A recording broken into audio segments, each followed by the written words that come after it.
Alright, so congratulations sa mga kaibigan natin from UP Crawlers, Pop-Up Campers PH, and 12.5 sa successful grand opening nila kagabi ng kanilang Elevated Indoor RC Crawler course dito sa Marikina. Sobrang excited talaga ako dito kasi malapit lang kami and I would say ang ganda ng pagkaka-execute nila sa track.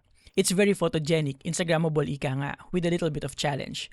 Pero more on scale realism talaga, which is what most of the guys at UP Crawlers are known for.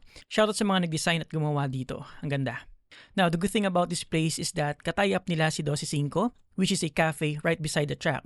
So, pag napagod ka na, pwede ka muna tumambay at magpalamig, buy some coffee and snacks. And kung kasama mo ang family mo, pwede din sila tumambay dito habang nag-enjoy ka with your kids sa track. And check this out, nakausap po si Sir Faisal, which is the owner of 12.5, and sabi niya if you buy anything sa cafe worth 250 pesos, meron kang 25% off sa track. And 50% off naman pag worth 500 pesos. Wala pa akong idea sa actual entrance fee ng track, pero sabi ni Sir Faisal, hindi naman daw aabot sa 500. Open ito from 3 p.m. to 3 a.m. and I believe magkakaroon din sila ng mga weekend competitions dito. Ang recommended time ko na pumunta dito is paggabi na para mas malamig at may parking na din. So yeah, congratulations again sa event and kita-kits tayo dito soon. Thank you for watching.